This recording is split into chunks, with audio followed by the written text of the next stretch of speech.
welcome to a special episode of iCritic Live, and we're not even going to cover it up. Rachel from Rachel's Review is with us in this episode, and today's episode is called If Critics Picked the Winners 2023. Now, what is If Critics Picked the Winners? Well, years ago, Siskel and Ebert did a special from the Disney Hollywood MGM studios where they would actually go over the Oscar picks, at least the main categories, and they wouldn't tell you what they thought would win. They would tell you what they personally felt should win. Now, we can't use that name, nor can we afford the, Disney Hollywood Studios backlot to do our show. But hey, we've got a StreamYard, and we are critics. Rachel is an official Rotten Tomatoes certified critic, and I applied to be a Rotten Tomatoes critic today. So let's see what happens there. And much like Siskel and Ebert show, we're not going to go through all 24 categories. We're going to go through half, but so you're not going to see our picks on sound or visuals or shorts, even though I have personally seen all the shorts. Have you seen the shorts? Seen the animated shorts. Oh, of course, Yeah. The animated. I was hardcore. I watched the documentary shorts first and the animated shorts last. But I just ran out of time. But if you want to hear more of my thoughts on the animated shorts, I'm actually tomorrow doing a live stream with Matt Burnett from Animat, and we are going to be talking about both the features and the shorts. So you can check that out. I'll definitely be checking that out. And the way the show's going to work, we have both filled out ballots. Well, they're really not ballots. They're cheap little cards I got at the Dollar Tree store. And I decorated mine up pretty nice. I don't know if you decorated yours up, but and we're going to read each other's choices for who we would pick. Then the other person can explain why they decided to vote for that person. Then the other person will respond, and then we will just see what we would pick. If the Academy were smart, they'd listen to us, of course. And we're going to start with the nominations for Best Supporting Actor, which are Brendan Gleeson as a musician who just wants to leave a memorable song after he passes in The Banshees of Inisherin. By accident, but I do feel bad about it. Brian Tyree Henry as an unlikely friend to a woman with brain trauma in Causeway. Still me in the front seat, so I just said no. That he was too small, and that he needed to be in the child seat. And I said yeah. Judd Hirsch as a long-lost uncle in The Fablemans. You want to make your war picture, huh? Yeah. Believe me, Sammy boy, I get it. Family, art. Barry Cogan as the mentally handicapped local in The Banshees of Inisherin. Rules and that. It's a great old lake, isn't it?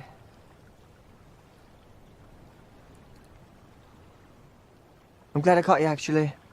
Ki-Hugh Kwan as the frustrated husband of a dimension-hopping wife in Everything Everywhere All at Once. Is that we have to be kind.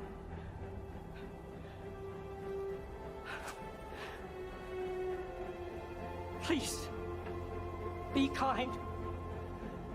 Especially when we don't know what's going on. All right, those are some good nominations. And technically, we're going to start with ladies. I'm going to see who you would vote for. And if you were picking the winners at the Academy Awards, you would pick Ki-Hwan Kyu for Everything Everywhere All at Once. Yeah, I think this is the heart of the movie. It's, I think, an entertaining, creative movie. I may not have been as in love with it as everybody else, but I still enjoyed it, and I think his performance was the best part of the movie. Yeah, so, instead of rebuting your choice, I will just direct you to my envelope. Okay, here we go. And Yeah. Ki-Hwan Kwan, Everything Everywhere All at Once. Yeah, now, the funny thing is, this was actually a competitive category. I could have easily seen myself voting for Brian, but I decided right before the show to rewatch the movie just to see, is it all just a story, or was the supporting actor nomination really worthy? And after rewatching it, it's I was reminded how good he was in the movie, and he really was the heart and soul of that movie. You know, he was so good, and it wasn't just a comeback story. He's deserving all the awards that he is getting for this performance. So I think he will win, for the record, but I'm glad to see we both agree he should win. Yeah, there you go. Here we go. All right. So the next category is Best Supporting Actress we'll be doing, and the nominees are Angela Bassett as the Great Queen of Wakanda in Black Panther: Wakanda Forever. Es Dora Milaje. Nigateta. Umkanikas. Yume. Hong Chow as a friend and caregiver to a morbidly obese man in The Whale. Missionary here. Someone left the door unlocked. I left after you fell asleep earlier. I must have forgotten. Carrie Condon as a sensible sister caught between the crossfires of two friends in The Banshees of Inisherin. No, I didn't think so. Just thought I'd ask on the off chance. You know, like, faint heart and that. Jamie Lee Curtis as a accountant with a heart of gold in Everything Everywhere All at Once. He told me about your situation. I remembered when my husband served me papers. I drove his Kia Forte through my neighbor's kitchen. Stephanie Hsu as the misunderstood daughter in Everything Everywhere All at Once. Figuring your shit out. That's great. I'm really, really happy for you. But I'm tired. All right, so since I opened your envelope first, why don't you open mine first this time? All right. Here we go. I already opened it, but here we go. It's Angela Bassett for Black Panther: Wakanda Forever. So. Yes, I'm choosing Black Panther or Angela Bassett for Black Panther: Wakanda Forever because she does something that is actually kind of rare. She brings life into a movie that I think would have had a lot less life if she wasn't in it. There is no doubt in my mind that this performance is definitely great, but it is so good, actually so above the material that the movie is given, that I think the movie might have actually been a lesser film had she not been in it. And when her character, spoiler alert, disappears halfway through the movie, we definitely in the audience feel that loss because it's just not quite the same when she leaves the picture. Yeah, she's definitely a very like regal, moving presence within the film, and it's something that it's needed because we all know going into this that we're going to be grieving, and so yeah, it's right. great. And even in that opening couple speeches, like here's the thing: not only was that scene imperative to nail because you had to feel the loss of T'Challa, not only the Chadwick Boseman as an actor, but the T'Challa character. But dare I say it, when she made those speeches, it felt like an actual movie, not a superhero movie. Yeah. So anyway, shall I open your envelope?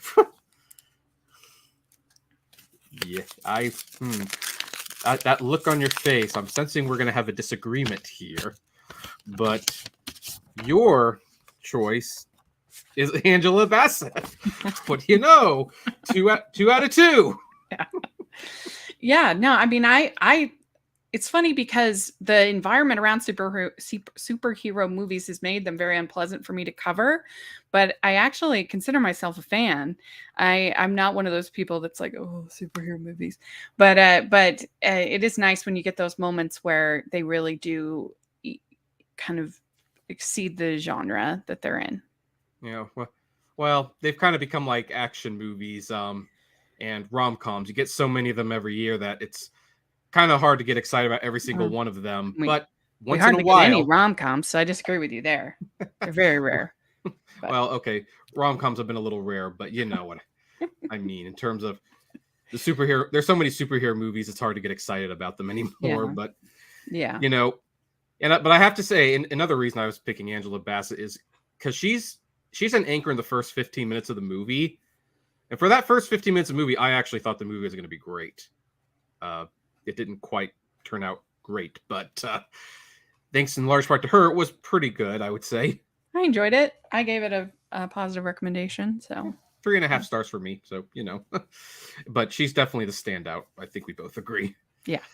All right. So now let's get away from the acting for a little while and let's talk about something that we both love, the score, the background music. And the nominees for best score are All Quiet on the Western Front, Volker Bertelmann, Babylon, Justin Hurwitz, Banshees of Inisherin, Carter Burwell, Everything Everywhere All at Once, Sun Lux, The Fablemans, John Williams. And let's see what Rachel would pick as the best score. Can we keep our agreement status going? You're picking Carter Burwell for the Banshees of Inisherin. But you want to explain your choice? Yeah. So I have to admit, I'm not like in love with any of these scores. They're not ones I would have picked. But if I just thought about it, like which is the one that I would want to listen to on its own, and it would be the Banshees of Inisherin. I'm not like the biggest fan of that movie, but I do think the score was very beautiful. Okay. Yeah. Well, I think it's a pretty good score too. For the record, it definitely has some very dramatic moments that are beautiful. I don't know if I quite agree with you though.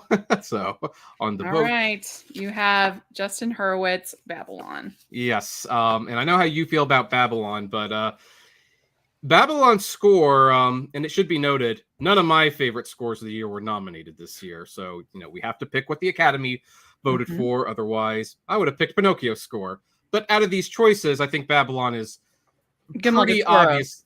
I think it's the standout. It's one of the things that I do when I sit down and write reviews, I always listen to the scores of the movies while I'm writing the review, and it just struck me how good and full of life the score of Babylon was. Like, it was like one of the only scores here that really was great music outside of the movie. You could put it on, and I think everyone would be tapping their toes to it.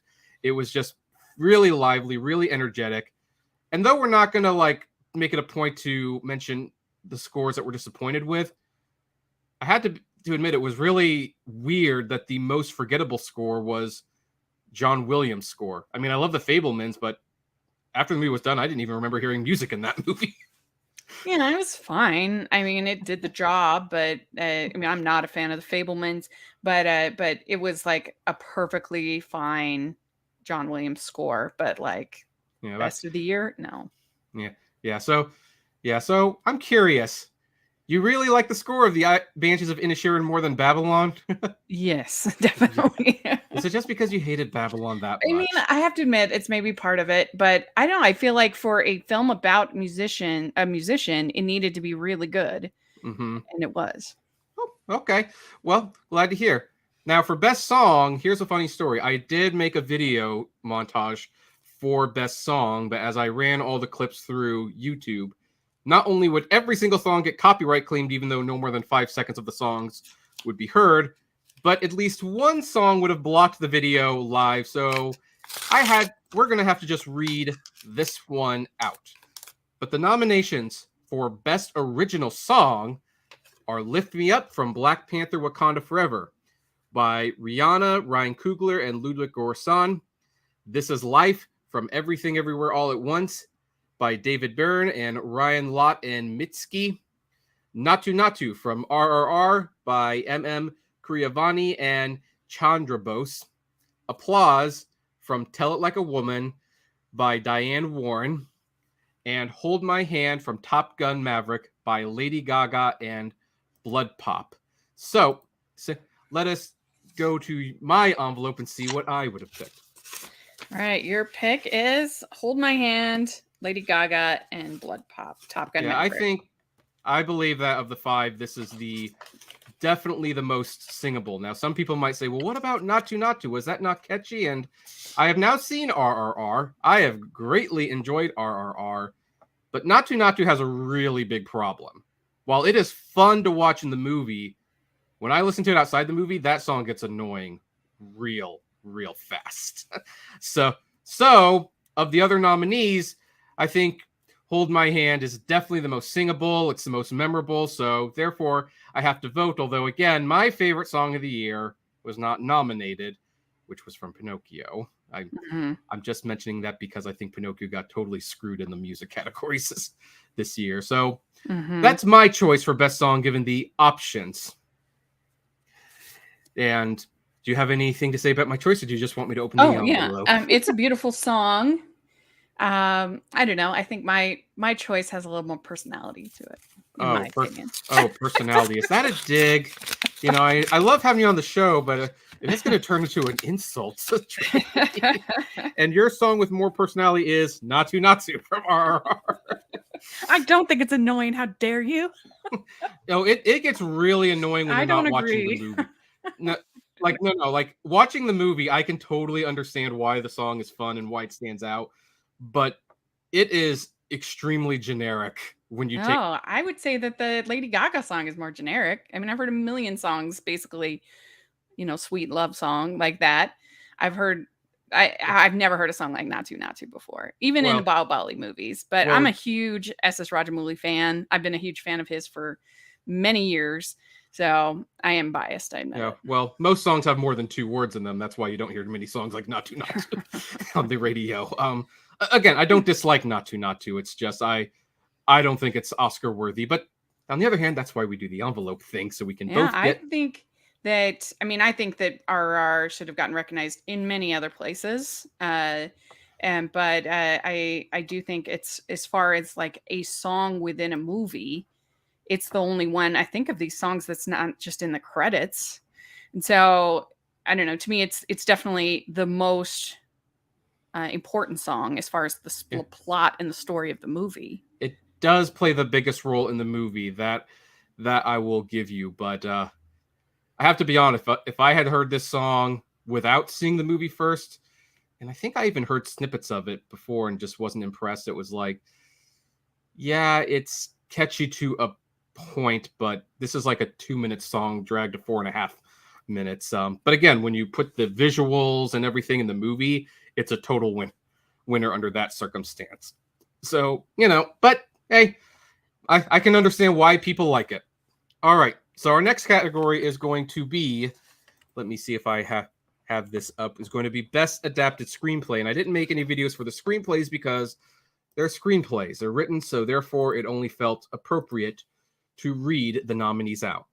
And the nominees for Best Adapted Screenplay are All Quiet on the Western Front by Edward Berger, Leslie Patterson, and Ian Stockel. Glass Onion, A Knives Out Mystery by Ryan Johnson. Living by Kazuo Ishiguro. Top Gun Maverick, Erin Kruger, Eric Warren Singer, Christopher McQuarrie. And Women Talking by Sarah Polley. And do you want to do the honors and open the envelope? All right.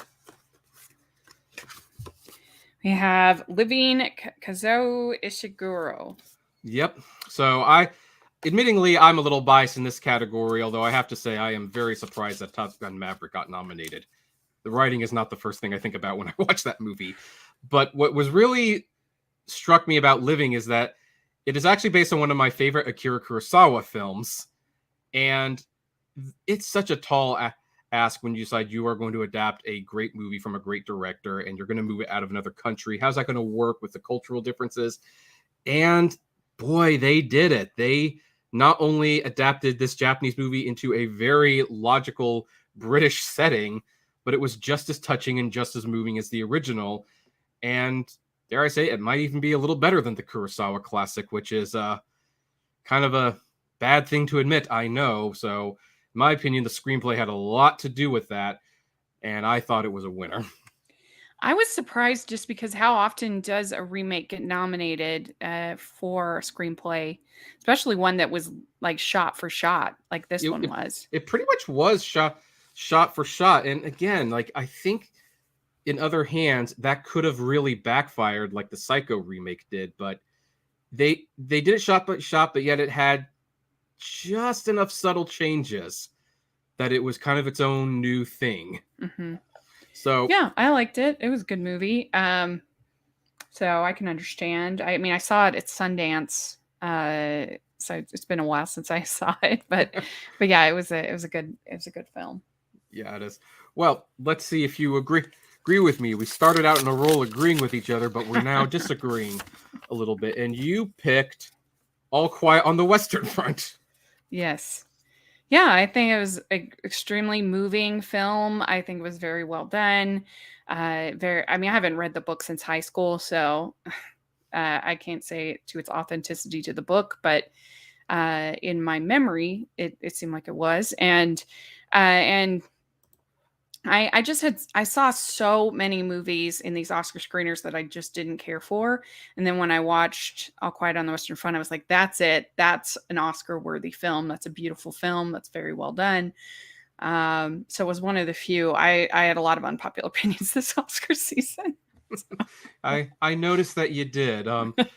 Yeah, so the only reason I wouldn't choose All Quiet for the Western Front in this category is just because it was more of a visual movie. But that said, it did make some changes from the novel, primarily by showing some of the behind the scenes stuff that happened during the war that added significantly to the film. So yeah, I don't know, maybe if Living wasn't around, maybe I would have picked it. I don't know, but that's a good choice though.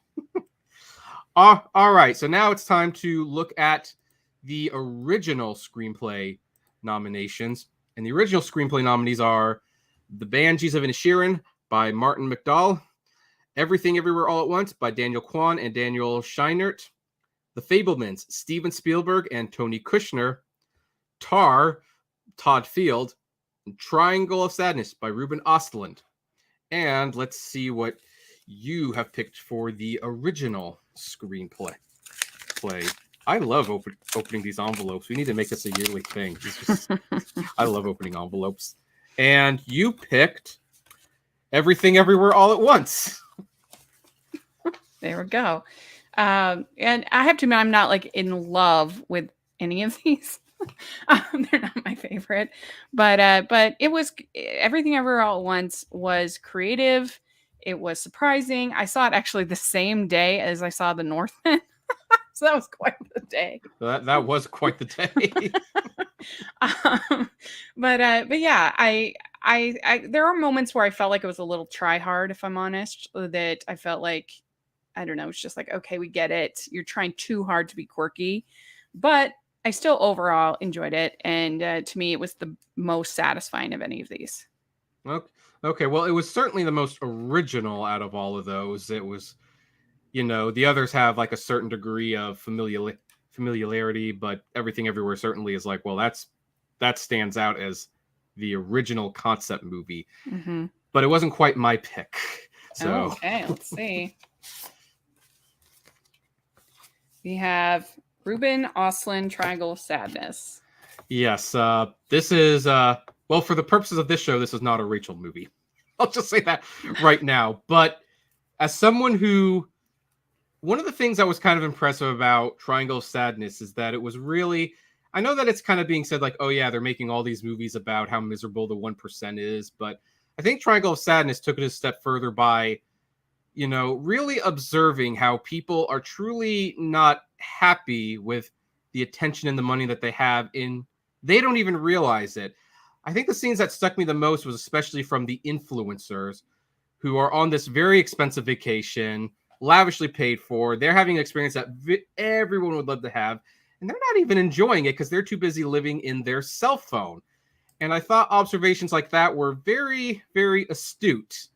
And so I was very interested in the lives of these characters, even if in many ways they are very miserable people. So did you ever get to see Triangle of Sadness? I have to admit, I have not watched it yet. And maybe that will invalidate my picks for some people, but I just have been having a hard time watching it. And it just does not look like my kind of thing. It looks really pretentious to me. And I'm a sympathetic vomiter.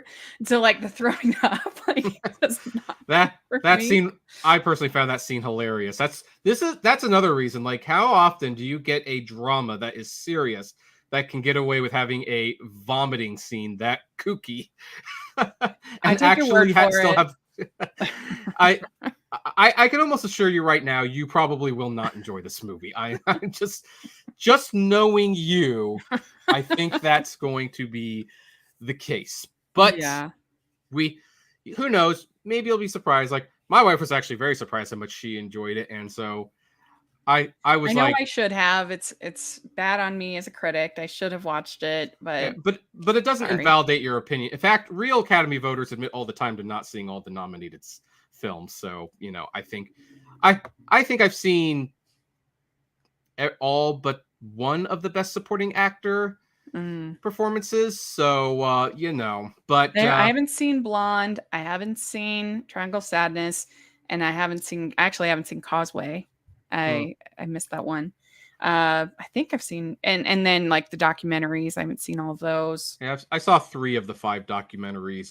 That's actually one of the reasons why we didn't do the documentary feature, because that one's a little bit difficult. But and in the next category, I've seen 4 of the 5, but I think it's still enough to, give me a good idea of what would win. I doubt the 5th film would be any better than my choice. With that being said, the next category is Best International Feature, and the nominees are All Quiet on the Western Front, directed by Edward Berger, Germany. Argentina, 1985, directed by Santiago Mitre, Argentina. Close, directed by Lucas Dont, Belgium. EO, directed by Jerzy Skolimowski, Poland. The Quiet Girl, directed by Colm Berid, Ireland. All right. Did I open the envelope last? I can't remember. Well, okay. I think you did. Okay. Well, then you can open this one for my choice. All right. All Quiet on the Western Front. Yes. And if you saw our top 10 best films of the year, you'll know that my favorite international film, which was eligible to be nominated for this category, wasn't. So, with that picture out of the way, All Quiet on the Western Front is clearly the best of at least the 4 that I saw, and I doubt the 5th, which was The Quiet Girl, that I didn't see.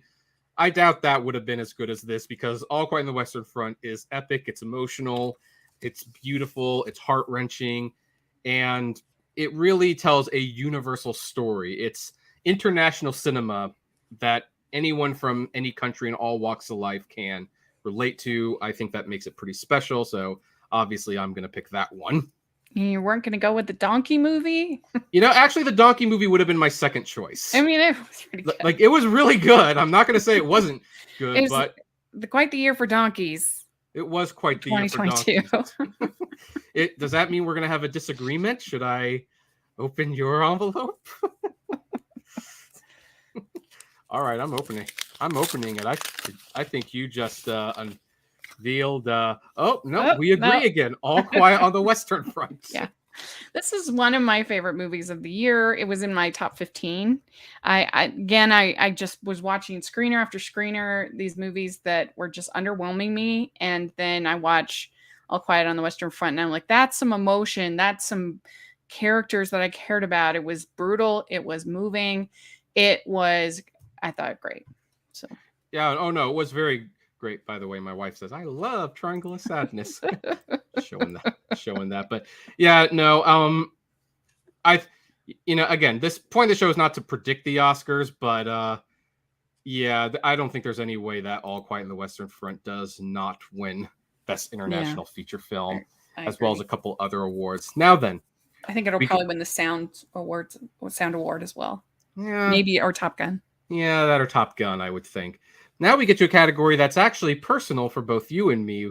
I think this is at least it's my personal favorite category, even though I consistently complain about how it completely misses the mark so many times, and that is the Best Animated Feature category. And I have, just to give a shameless plug, every year I Did the Right One win, and I have all the way going back to the original animated Oscar for Shrek, and I have a video on every single year, my analyzing each of the nominees, and Did the Right One win.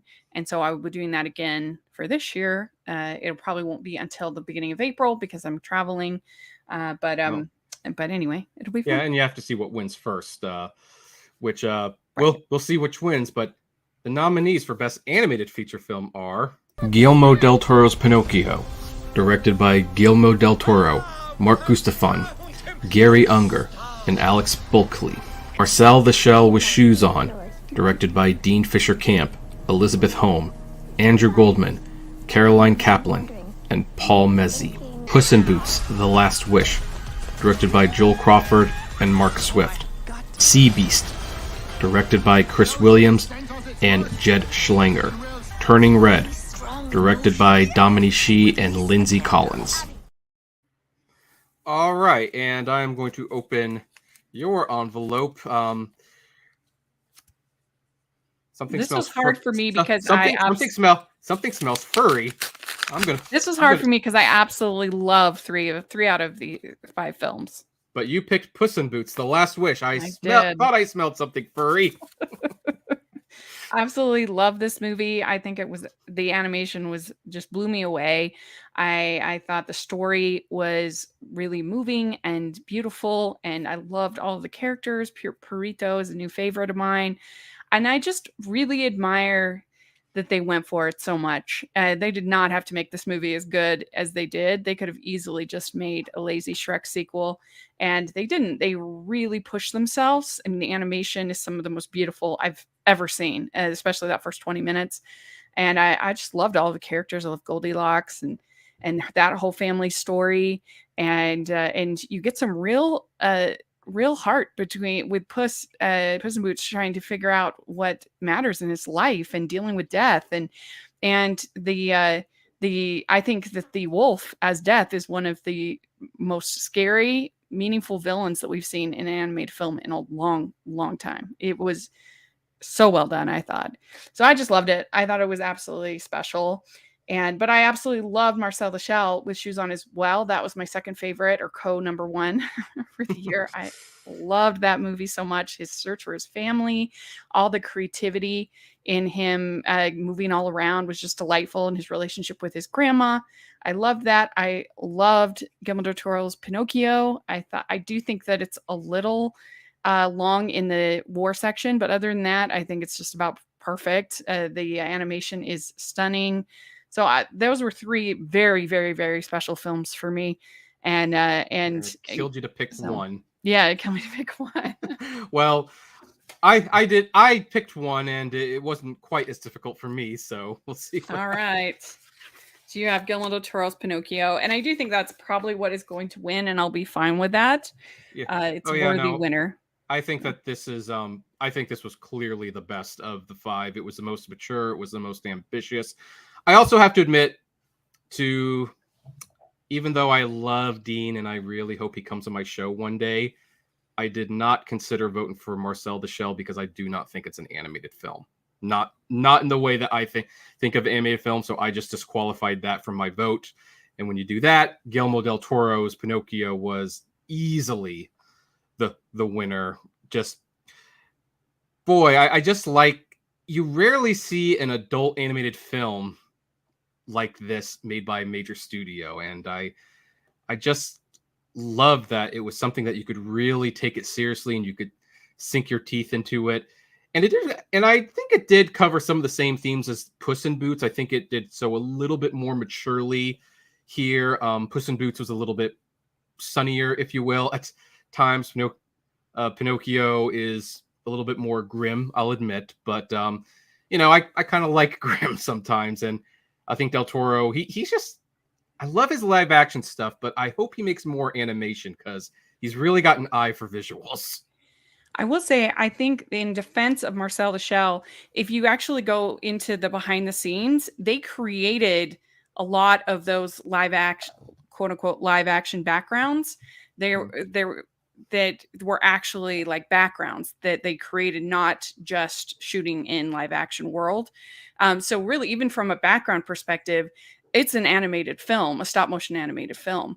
I mean, really, it's only the human characters, which you briefly see and then you hear from, that make it more live actiony. But as far as the actual animation, they created backdrops. Like, it's not just filmed in a live action background. Yeah, but it was done to not look like it was animated. So, but I don't think that matters. I mean, there's lots of realistic looking animation. Yeah. Well, I also feel that Avatar: The Way of Water should qualify for this category, personally, because that does look like it's animated. But well, I mean, it is animated. yeah, because it is so animated. I have no problem with that as well. Yeah, well, But, even if I wasn't taking that into account, I probably still would have picked Pinocchio. But yeah, I you mean, know. like I said, it was in my top 10 of the year. I really enjoyed Guillermo del Toro's Pinocchio. The animation is just absolutely outstanding. And a lot of people are like not into the songs, but I enjoyed the songs. I didn't even know that it would have songs. So that was kind of a pleasant surprise. Oh yeah, no, it's a very unique musical when you get down to it. And I was like, oh, songs. yep, that Ciao Papa song is still like one of the most emotional songs that I've heard from a movie in a long time. It's very sweet. So, It's very so sweet. yeah. But All right. yeah, my favorite, Puss in Boots. I think it's very special. I sensed you would pick that one. Well, all right. Now that we've got our personal favorite, but somehow still hated category out of the way, because they always seem to snub some really good animated films for some really bad ones. Yeah, that's interesting, because this year there wasn't really a big snub in the animation category. Oh no, this year they did pretty good. They did pretty good. They even had the smarts to not nominate Lightyear. Oh yeah. In Strange World. In Strange World, yeah, because those were nowhere near worthy of Oscar nominations. Yeah. But hey, let's get back into the acting, and we'll start with Best Actress. And the nominees are Cate Blanchett as a brilliant conductor who is facing cancel culture in Tar. Okay, herschauen bitte. Give me some eyes. Ana de Maris as Norma Jean in Blonde. So many! Why did God make so many? Andrea Riseborough as a woman whose life is spiraling out of control in To Leslie. I'm sick. Michelle Williams as the conflicted mother of an aspiring filmmaker in The Fablements. Only crash the train once, okay? Then after we get the film developed, you can watch it crash over and over till it's not so scary anymore. Michelle Yeoh as a dimension-hopping wife who is just trying to piece her family life back together in Everywhere, Everything, All at Once.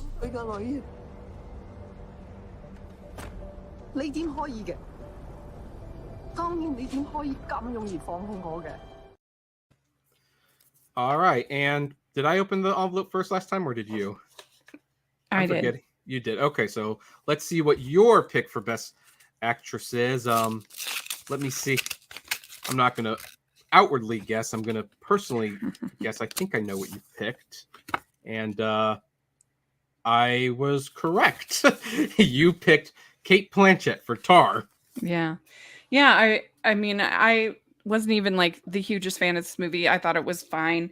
I gave it an okay rating, but she was just by far the best thing about it. Her performance was, I thought, magnetic and incredible, and just Best one part you'll about never it, forget. She's the movie. She is the movie. Yeah. Yeah. And so to me, she was the strongest performance out of any of these that I saw. Yeah, she does give a very good performance. It's really magnificent. Like, this is probably why I like the movie a lot more than you, because since she is the movie and she is so good in the movie, that it's like I couldn't help but get swept up in the movie. Although it didn't make my top 10 list. It was this close. It would have been like a number 12 or something, right behind Puss in Boots. Well, I thought the script got kind of messy, especially that last act. I was like, what is happening here? And it started to lose me. And I also felt like the movie could have done a better job of connecting her with the music. She says at the beginning of the movie that all greatness happens in rehearsal. And so what that ends up happening is that we don't get sort of long sequences where you really get her connection with the music, because it's always interrupted, because it's always rehearsal. And I was kind of yearning for like an Amadeus when Salieri is just kind of lost in the music and just is how could God let this person that's an idiot, make such beautiful music? And I kind of wanted that moment with her where you really got her connection with the music. I don't feel like it really gave us that, but her Well, that's not performance what the movie's about. her performance was still very excellent. So Yeah, it was excellent, but that's not the movie what it was about. That's why you didn't get that scene.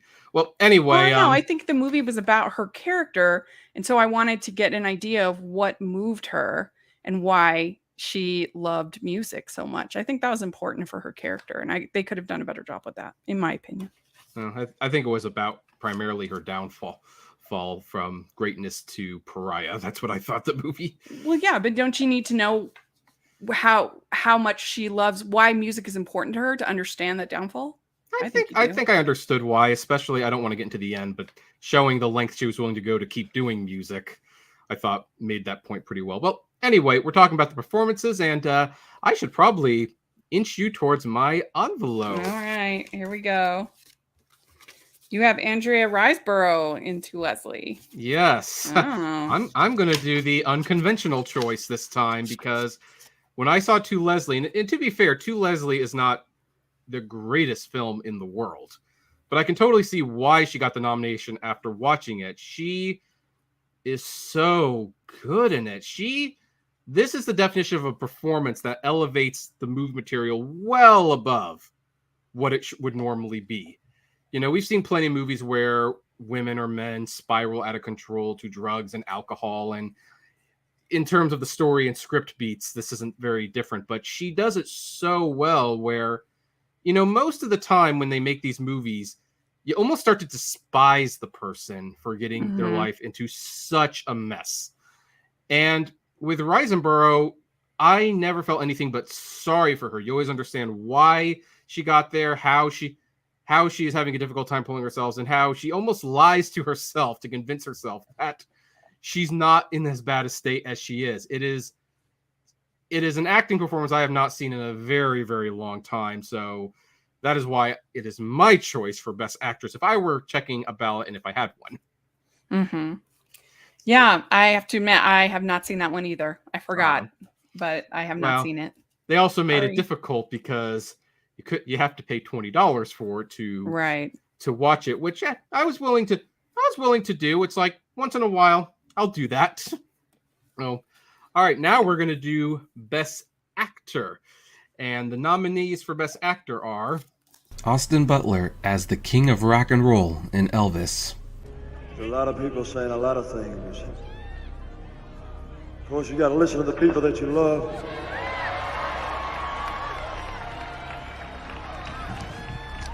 But in the end, you got to listen to yourself.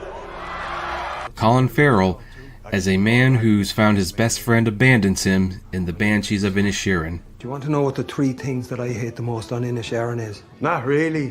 1, policemen. 2, pudgy fiddle players. And 3, that's some funny thing for 3, what was it? Brendan Fraser as an obese man trapped by his own depression and desires for wanting to make his life better. Well, your complaints have been heard. Have been replaced by someone who will no doubt have you rewrite and rewrite and rewrite. Be more objective, less authentic, less you with every draft. Paul Mescal as a loving father who is secretly battling demons. I love to dance. Dad, what's up? Bill Nighy as an old accountant who is finding new purposes for living. Is my picture today? I was merely wishing for a companion. Oh well. All right, and let's see what your pick for Best Actor is. Let me see if I can secretly guess who you chose. Again, no, I did not guess correctly. You pick Austin Butler for Elvis. Yeah, I mean, I was dazzled by the performance. I enjoyed the film quite a bit. It seems like more than others, and I just thought he completely owned that role, and I was just swept away by it. I thought it was great. He did definitely own that role. He was Elvis. You almost forget that he was on Zoe 101 so many years ago. And in fact, we're covering at Hallmarkies podcast, we're covering the Carrie Diaries right now, and he's on that show too. Oh, which he has been is kind of fun, yeah. Yeah, so well, whether he wins or loses, this will definitely be a big boon for his career. He was excellent in the movie, but he's not who I would pick for Best Actor. Okay, here we go. Brendan Fraser for The Whale. Yes, I am. In my opinion, this is like, well, this is not as clear a choice because Austin Butler and Colin Farrell and even Bill Nighy, they all could win in this category, and I would be perfectly happy. The only one who I wouldn't be happy with is Paul Mescal, but he's not going to win. But Brendan Fraser, I thought, brought some real humanity and warmth to this role that could have easily been super cynical and super mean, and yet Charlie, despite all of his faults and his difficulties in life and his depressions and his mistakes, he truly is a likable person, and you feel his pain as he tries to make his life better, and we know it's just not going to work out the way he hopes. And I thought it was a wonderful performance. Now, before you give your opinion on it, I want to remind you, we're talking about the performances, not the movie. Do you think, ignoring your overall dissatisfaction with the film, ignoring that damn daughter for a second, do you not think this was a good performance? I think he did the best with what was presented to him. And so I guess if that's considered Oscar worthy, then okay. But I don't feel like he succeeded in elevating the script beyond what it was, which was very problematic in my opinion. Oh, well, so I feel I just great, but I thought that I thought that the movie was really terrible. I hated it, but his performance was fine. I would not have nominated him because, like I said, to me, he did not elevate it above. Yeah. I mean, I actually really like Paul Mescal in After Sun. I thought that was a beautiful movie about this relationship between this father and daughter, and he did a better job, in my opinion, of elevating the material that he was given. Bill Nighy certainly did as well. Colin Farrell, he did a good job. I don't love that movie. Yeah, I mean, it's not the strongest category, in my opinion. I think it's a pretty strong category. And I like the writing in The Whale. I will say, if After Sun was a short film, I probably would have liked it a lot better. But anyway, we're just talking about performances and categories. Yeah, I thought he had a nice chemistry with his daughter, and I bought them as a father-daughter combo. That was believable to me, which was a big part of the film. So, well, yeah, but I just thought that, in my opinion, that Austin Butler's performance is the most memorable, the one that I will probably go back to and enjoy again. Multiple times. I just thought it was the best. Well, that's certainly the most fun performance out of the 5 nominees, which is very much a Rachel thing, looking for fun movies. Not that that's a bad thing. That's and I like Elvis too, for the record. I think he'd be I guess he'd be my 4th choice. I would do Fraser, Nighy, Farrell, Butler, and then Mescal if we were ranking them, which we're not. We're just picking who we would check our box for. Yeah. All right. Well, who did you think I'd have? I honestly thought you would have Colin Farrell. Oh. I don't know why. I just thought you would because he was kind of a funny character. Oh, okay. Yeah, so. I like dramatic movies as well. I just don't like ones where I feel like I'm wallowing in despair and misery for 2 hours. So yeah. Well, and admittedly, I'm a cynical jerk sometimes, so I probably can wallow in self-pity for a couple hours.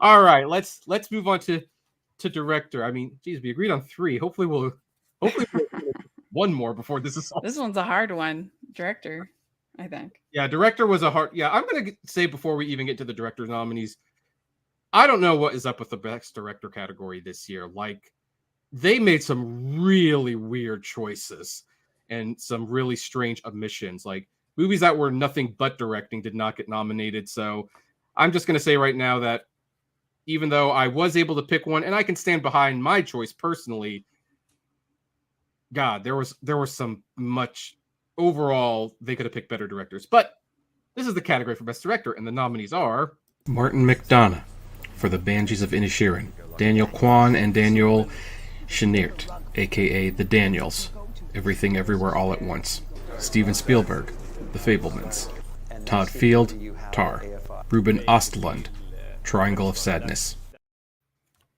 All right. Do you want to open the envelope? Yeah. You pick Steven Spielberg for The Fabelmans. Yeah, I think of the choices, this is really the only one that I could go with at the end of the day, because it's the only one that I could kind of feel the sincerity and the magic and the personalness coming from the direction. Like it was. I know you didn't like this movie very, very much, but I thought it was very interesting to watch this director kind of dissect his own life, and he did it in ways that were unconventional. How like he kind of made it seem like this was a movie about a kid learning to love movies, but it really wasn't. It was a movie about the family dynamics and how we discover what the family is like through the little details in the background, things that obviously only someone who is personally involved in the material would really know and would really think to bring to light. Like how he confronts his mother about something she's doing in a very unique way. And he wisely doesn't show us the film that he's showing her, and he leaves the camera on her face, and he just lets her emotions and her facial features tell the story. So I think out of all the movies, Spielberg directed the heck out of this movie, even if spoiler alert, it's not likely I'm going to vote for this for Best Picture, but out of what was nominated, I think direction-wise, this was the obvious pick for me. Cool. Yeah, I know a lot of people really enjoyed it, and like since people think I only like sweet, fun movies, you think I'd like this, but I found the whole thing really phony, and it just, I don't know, it didn't work for me. Yeah, well, didn't work for you, so I guess we're not going to agree on this one then. But let's see what you would pick. You picked Todd Field for Tar. Yeah. Like I said, I have some problems with the screenplay, but I thought it was a very well directed film. The way that, especially that first opening, like montage where she's getting interviewed, I think the way that was all sort of filmed in one long take was very effective, and so yeah, even though I had some problems with the screenplay, I thought the performance and the direction was very strong. Yeah, no, I think that was a well directed film too. So if he wins, I'd be perfectly fine. I am just like absolutely baffled. How the heck did James Cameron not get nominated for Best Director? Or how did the guy been my pick? and how does like the director of Top Gun not get directed? Those movies were all direction. Yeah, and it would have been nice to see Guillermo del Toro, just because it's absolutely ridiculous that no animated film has ever been nominated for Best Director when it literally takes twice as long to direct an animated film than it does any other film. Yeah, but then they'd have to nominate like 3 people, and they don't. That creates a conflict with it's called Guillermo del Toro's Pinocchio, but 3 people are directing it, so I think they just have assistant directors though. I mean, he was the lead director. Right. So. Yeah, but yeah, those 2 directors, it's like when I looked at the Best Director nominations list, it was like, okay, there's only one of these movies that I would single out the directing as being, 2. I would also single out Tar's directing as being exceptionally good. But c'est la vie. All right, let's go to the Best Picture, the big one. We didn't do it out of order like they did in 2020. And the nominees for Best Picture are All Quiet on the Western Front, directed by Edward Berger. Avatar, The Way of Water, directed by James Cameron. The Banshees of Inisherin, directed by Martin McDonagh. Elvis, directed by Baz Luhrmann. Everything Everywhere All at Once, directed by The Daniels. The Fabelmans, directed by Steven Spielberg. Tar, directed by Todd Field. Top Gun Maverick, directed by Joseph Kosinski. Triangle of Sadness, directed by Ruben Ostlund. Women Talking, directed by Sarah Polley. And you couldn't wait. I heard you already opening the envelope, so you might as well read it. All right.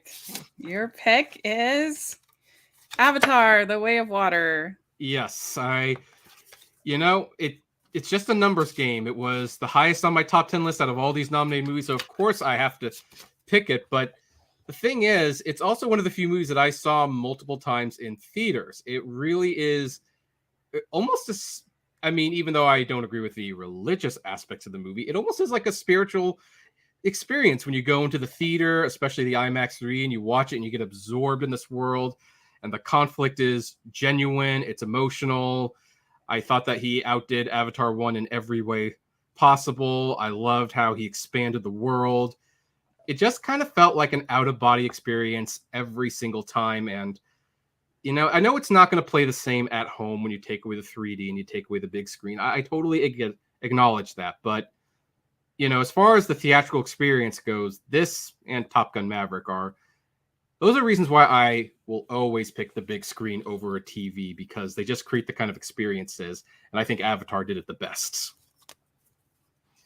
Well, you have to open my envelope.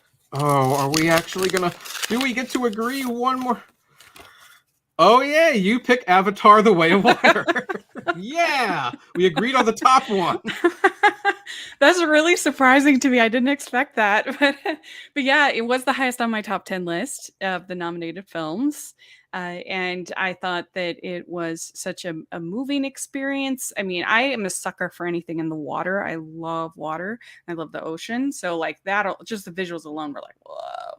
Mm. And I thought that it was a really moving story about this family and it was a refugee story. It was an immigrant story when you parse it down about this family that's having to assimilate into this new place. And I thought that was beautiful. And the whole thing with the whales, I loved that. And I took my dad to see it. And my dad sees about 2 movies a year, maybe. And I was a little nervous because I'm like, it's over 3 hours, Dad. Are you sure? And he came out of it and he said it was the greatest movie he's ever seen. Wow. He was blown away by it. And it was a very moving experience, and it was just a cool experience to have that experience with my dad, you know. And so, and I know that it has some flaws with the screenplay and everything. It is definitely overlong, but if I'm talking about movies of these nominees that really moved me and gave me the most exciting experience in the theater all year, then I gotta go with Avatar. Not Top Gun, Avatar. I have to go with it as well. It is a truly special film. Actually, when I took my parents to see it, my mom was like, well, I hope he doesn't wait 12 years to make the next movie because I want to see it. Yeah. No. I think got it shot, so we're not gonna have to wait that long. Yeah. No. I think this one he's got it. We're gonna get it soon. So I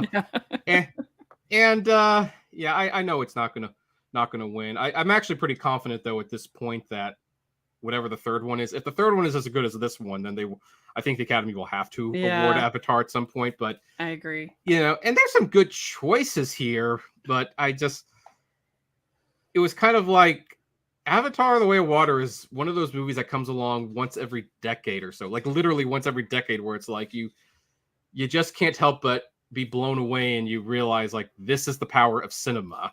Yeah. Like you don't get this at home. You can only come to a movie theater and get this type of experience. Well, and a lot of people are saying, oh, well, nobody's talking about it. And you know what? I was thinking about it the other day that it's kind of nice that we could that pretty much everybody who was going to see this movie has seen this movie at this point. And it's not toxic. It's not like so often people talking about a movie kind of ruins it because it just becomes so tribal and so miserable. And I was like, how nice is it that we all just kind of enjoyed this movie together? I think the reason people don't talk about it is because they don't want to admit that they actually liked it.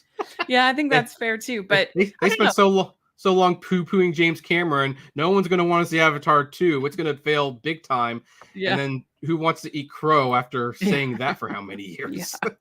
But I also think there's just something about it that's just like a peaceful, calming, pleasant movie that people enjoyed. And that it's kind of, in a weird way, I think it's kind of nice that we've just all been able to have this experience together and enjoy it. Yeah. Anyway. Yeah, I think so too. Now, here's the thing. I actually suspected you would pick this for me. Oh, really? But yeah. Judged by your reaction, you were expecting me to pick something else. What did you think? I wouldn't have been surprised if you had picked The Fabelmans or Everything Everywhere All at Once. Oh, okay. Yeah. Well, yeah. Well, they were pretty good. They were pretty good too. I don't know what my second choice would have been, to be perfectly My honest. second choice would have been Top Gun Maverick. That's my. Oh, actually, yeah, that probably favorite. would have been my second choice too. And then I probably would have picked Everything Everywhere, and then The Fabelmans. And we're not doing the ranking thing, but the only one that I probably wouldn't have ever, if I was doing like the 1 to 10 thing, I think number 10 would have been Women Talking. It was fine. I enjoyed it. I enjoyed it. It was way better than I expected it to be. So maybe that was helping, because it seemed like, oh, this is going to be a super preachy movie. But it was really about the characters and their story more than it was like in my opinion, at least, more than like a preachy movie. So it was way better than I expected. So it got some help that way. I would probably, would be my fourth choice. Probably Tar. Probably be my fourth choice. I don't know. That'd probably be number. Well, no, that'd probably be number five. Five would probably be Banshees of Inisherin. So, yeah. So I think what's interesting how many big awards you gave to Tar for a movie that you kind of come off as like, I mean, it's fine. Yeah, it wasn't a strong Oscar season for me. Most of the contenders I didn't enjoy, and I don't know. So I guess All Quiet on the Western Front. That would be my third. That was definitely a surprise that they gave it so many nominations. I was just a grump this year. I mean, 2022, but then 2023, I'm like Mrs. Liking everything. Sundance, I only gave Rotten to one movie that I saw out of I saw 23. So I'm just the queen of kindness in 2023. All right. Well, so anyway, folks, if we pick the winners, those would be who would win. But what would you pick as the winners? We would love to know. So you can comment below. You can check Rachel out at Rachel's Reviews. And of course, you can subscribe to this channel. And thank you once again for joining me, Rachel.